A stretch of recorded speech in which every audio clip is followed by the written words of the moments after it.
Hello, welcome to Cedar Creek Homestead. Thanks for joining me today on today's video here about ranching during quarantine. Best title I know how to put on it.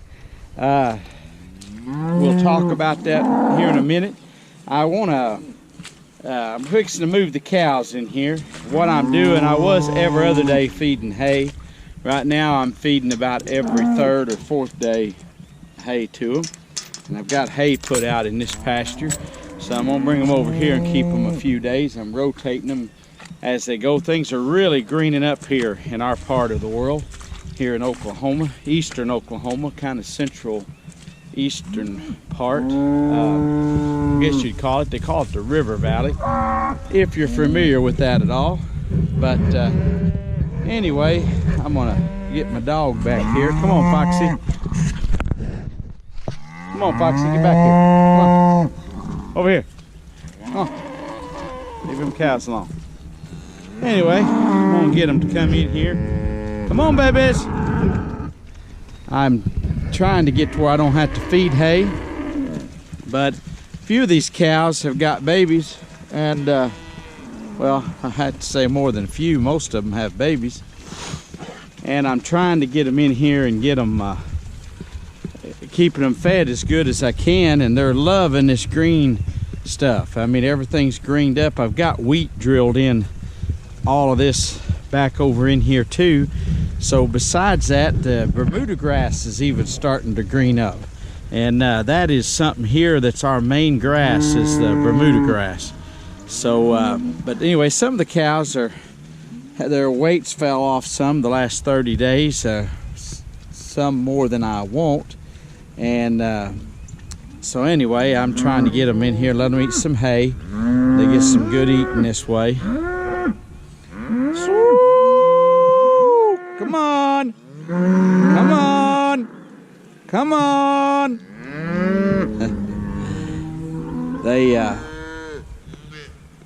The young ones, some of them aren't real anxious to come in. Some of these younger ones would come in to eat hay real easy, but a lot of where I have electric fence, the young ones can go under and eat green grass away from the adults, and it's kind of like a creep feeder to them, so they're not too worried about getting something to eat. And but they're coming on here. I'm hoping I can get them all in here. We were thinking about actually working our cattle tomorrow. If things worked out, we were going to get them up on Wednesday and worm them and stuff, but that might not pan out like I want it to. Come on, babies, come on. Sook, sook, sook, sook, sook. Come on, come on.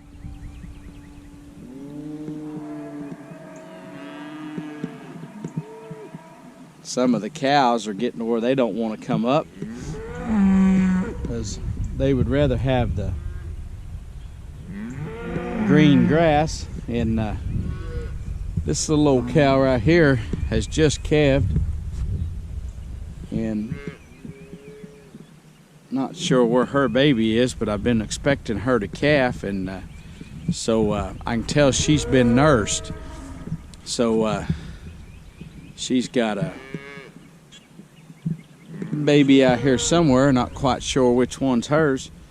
There's a black white face coming here, but it's a little bit big. I don't think it's her baby, but anyway, don't matter, they'll come on in. You don't want to shut any of your cattle off and not get them coming in, but anyway, the sun's that way, and I hope it don't block out the video today. I just wanted to talk to you for a few minutes here, and my thought today was about ranching during isolation or quarantine. And you know, what we do, farming, ranching, is considered a essential activity. We've got to have it, and people's got to eat. And there's been a run on the supermarkets and stuff, and you know, some are saying there's a shortage of beef. There is no shortage of beef. There's plenty of beef. The problem is the supply chain and the big demand. All of a sudden, all these people were staying home, and everything kind of flip-flopped, and so we've now it seemed like there's at the store, getting it to the store shelves, been a little bit of a shortage, but there's plenty of beef to go around for everybody. But in the meantime, we all still got a ranch. I went the other day to the feed store, and while I was there, the guys told me they'd been real busy with a lot of folks that are gardening, and a lot of seeds and plants and stuff they're selling. They said more than normal they're selling this year. So they're kind of, you know, a lot of people is out doing that kind of stuff. So we have to watch, and you know, if we go to the feed store, there's been a lot of people there, a lot of traffic there, so we're still putting our lives, you might say, at risk going these places. But I had to have mineral for my cattle. I'd ran out, and I went and bought enough mineral blocks that I think will last me until long up in the summer, maybe fall. And I put the rest in storage, and I've got them here. And I do that. That's just a common thing. I don't like to have to go to the feed store a whole bunch because I got too many other things to do. But anyhow, we still got to go on, you know. And I don't know about you all, but I love this kind of life. And one of the things that has been good with me is, or that I feel like the ranching's been good for me, is that I want to get up in the mornings. It gives me something to get up for in the mornings. In the morning time, used to, I'd sleep in and stuff, and now I get up early, and I'm excited to get up early. Used to, I could sleep till 9 or 10 o'clock in the morning, and anyway, sorry I'm talking about this here, but this cow here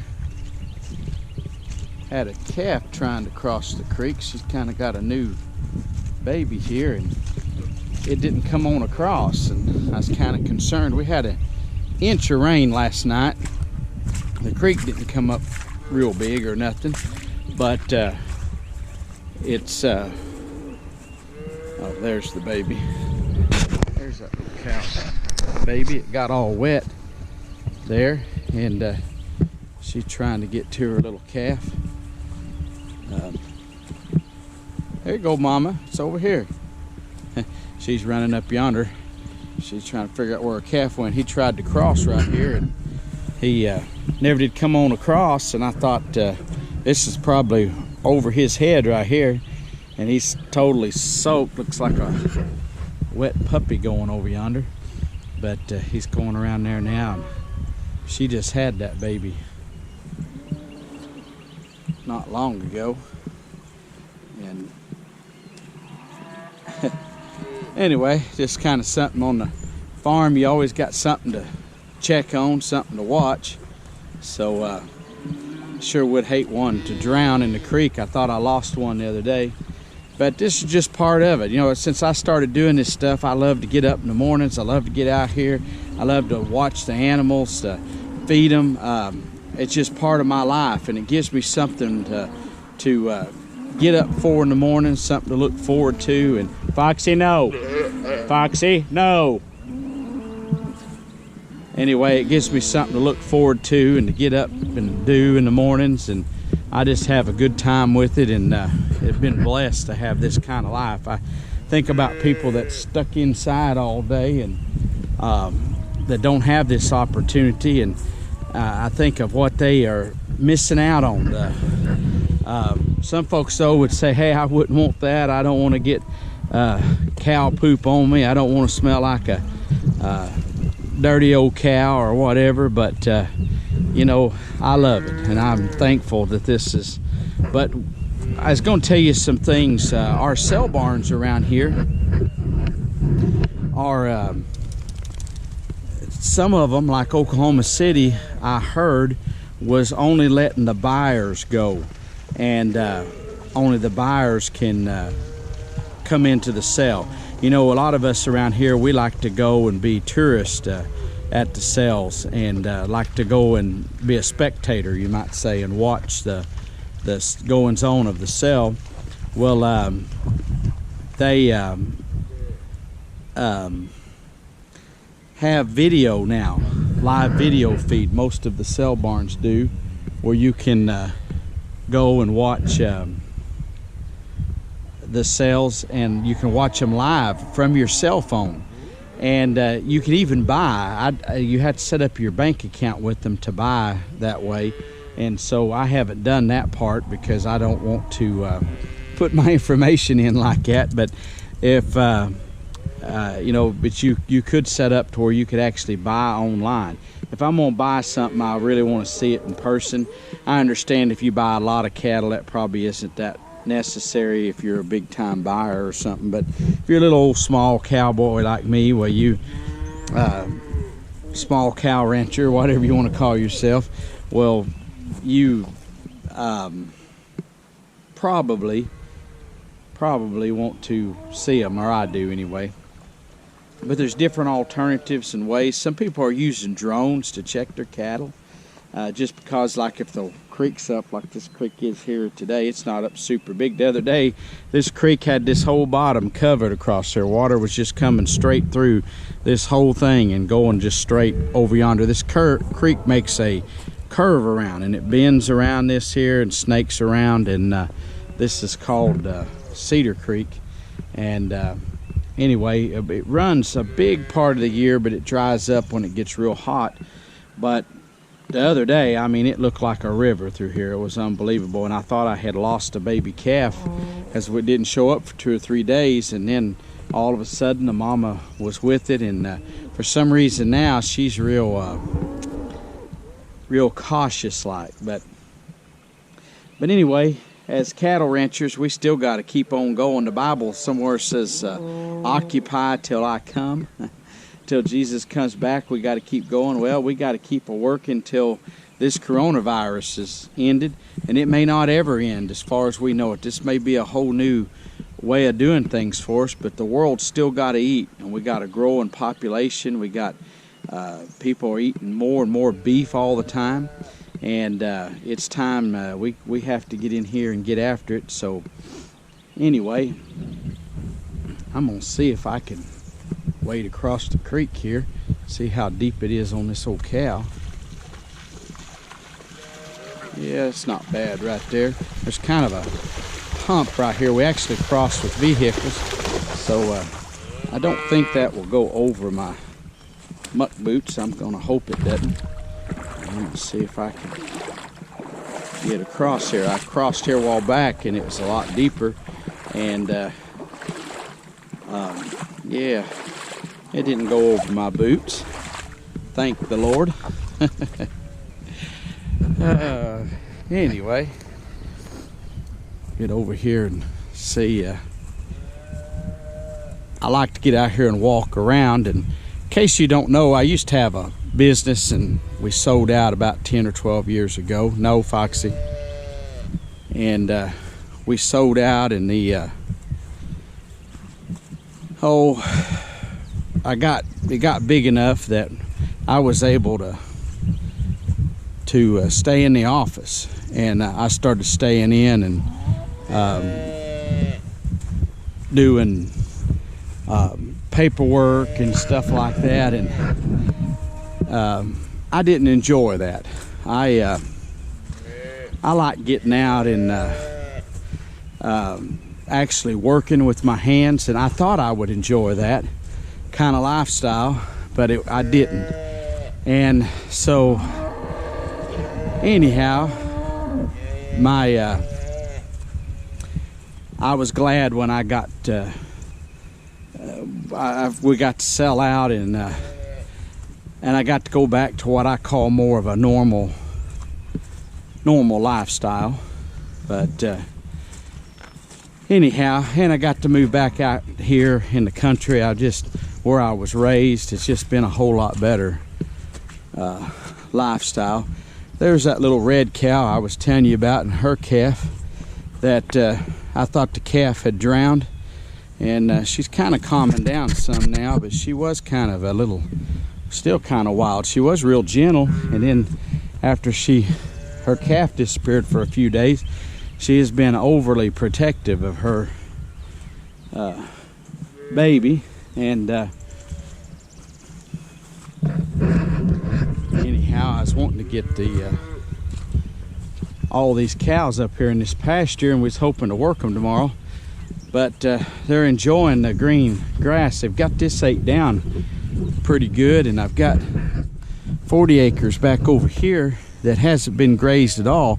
And over there across where them trees are, there's a big field, and it has got a whole bunch of nice clover in it. It's real nice, pretty clover, and I want to put them over on it, but I was going to work all the cows. I worm our cows. I know some people don't, and that's fine, but we run a pretty good number of animals, and if you're going to need to worm them. Now, if you have bunches of land, thousands of acres, I know people that don't have to worm their animals at all. They just got so much property that they don't have to worm them at all, but I have to. And this little cow here's got a calf that's not very old, and I've been waiting on her to calf. Sook, sook, sook, sook, sook. Look over here, girl. Foxy, no. Leave her alone, boy. Come here. There you go. I was looking for what her cow tag number is, and getting to where I don't see like I used to did. Where are you? 824. Foxy, quit. Gonna get these cows. They know me, and they're pretty good, but they get kind of upset when they got babies with them. So I try to stay back and give them their space, and I also don't want to mess up that bonding when they've had new ones. But it goes to that little cow there. So I've had two little black white face calves, it looks like. I actually got one on this cow down here, and I seen another little black white face calf, and I don't know which cow it belongs to either. So the mama must have went on up there eating hay. Like I say, a bunch of them aren't interested in hay. In fact, got another field back in here, about 20 acres, that's got wheat, and I had them on it. It's been a while now, and I'm gonna probably put them back over there. It has really shot up, the wheat has. But I'm letting them eat some of this, and my neighbor way around here's got a hay patch, and the ryegrass was coming up on it, and he let me turn the cows in over there for right now. And so I turned them over there, and they've been eating over there. So that some of them won't hardly eat the hay. They're like, we want grass. And the green stuff is the ideal thing, I think, to feed your animals right now. But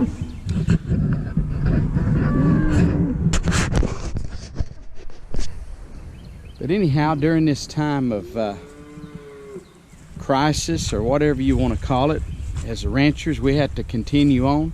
I'm glad, because I would hate to think about being shut up somewhere. A few years ago, I may have already shared this with you. I'm sure I have 100 times probably. I had open heart surgery about 3 years ago, and for about a month you have to kind of take it easy. You can go walking and do stuff, but you can't really work like you normally do. And anyway,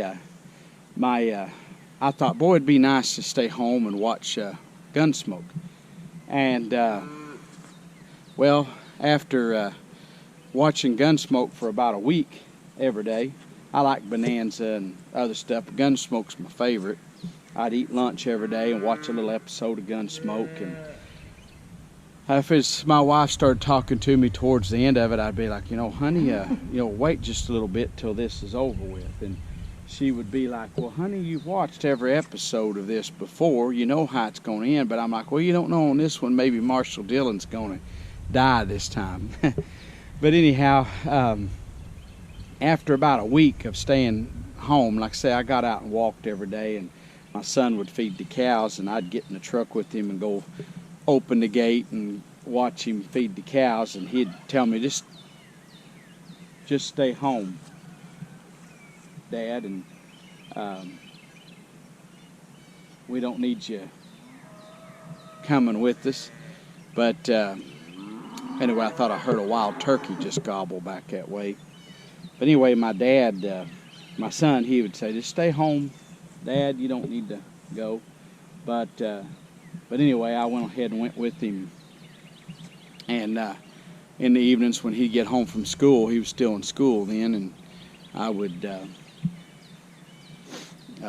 ride with him, because I wanted something to do. By the time he got home from school, I couldn't hardly stand it. I was like, boy, I'm glad he's home now, where I can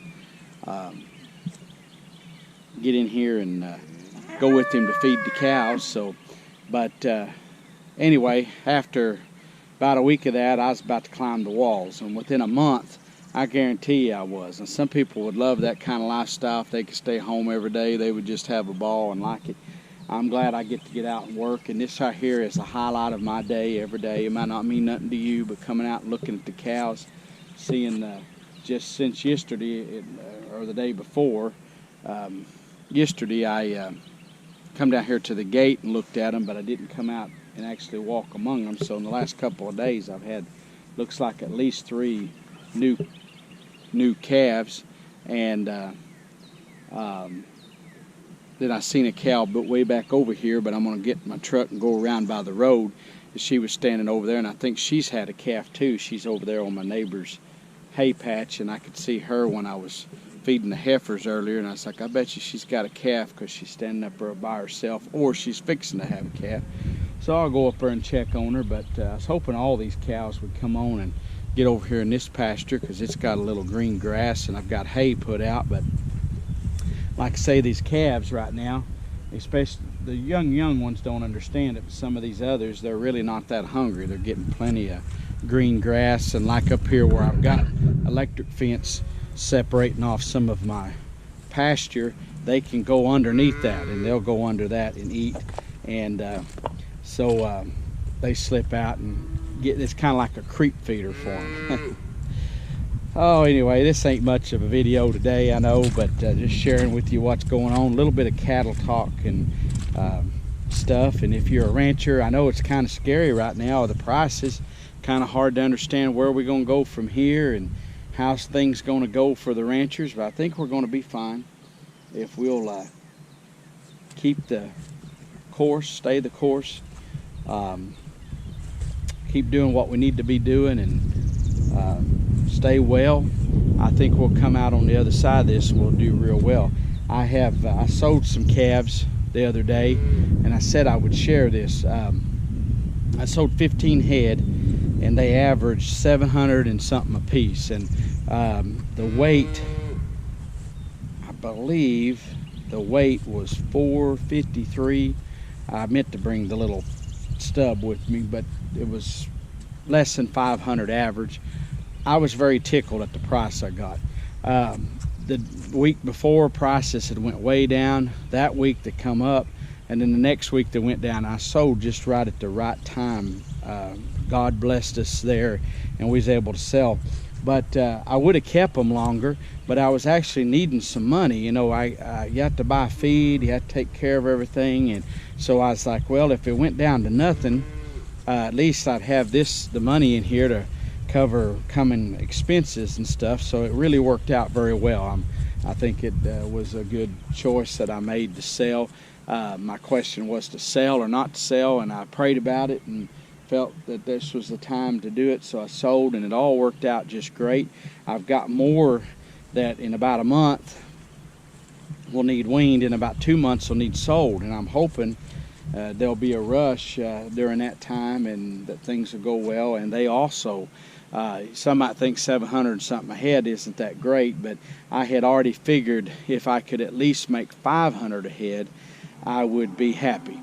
And I had set my mind on that because of the lower prices. Well, we ended up averaging 700 and something a head, so on that, I'm pretty pleased. And anyway, I'm gonna let you go here. If you're not a subscriber, we'd appreciate you subscribing to our channel. I want to thank all of our loyal viewers and subscribers. And I'm gonna end the video with this little calf right here. And I think he's a cutie. I'm not sure what his mama is. What you doing, little buddy? She's around here somewhere. I think she's went over there eating hay, and she's not too worried about her baby. Hey, buddy, come here. But I think that is the cutest little fella. How are you there? How are you, little buddy? Ah, Foxy, Foxy, Foxy. You better cut that out, boy. The cows are gonna get you, and that little calf's gonna tear you up. It's all right, baby. It's all right. No, Foxy. No, no. It's all right. There you go. It's all right. Foxy, quit. It's all right, little buddy. Leave that calf alone. Go on. This is a baby. You don't bother the babies. No. We don't bother little babies. No. Little bull calf. He's not been born very long. Anyway, God bless you. We're gone.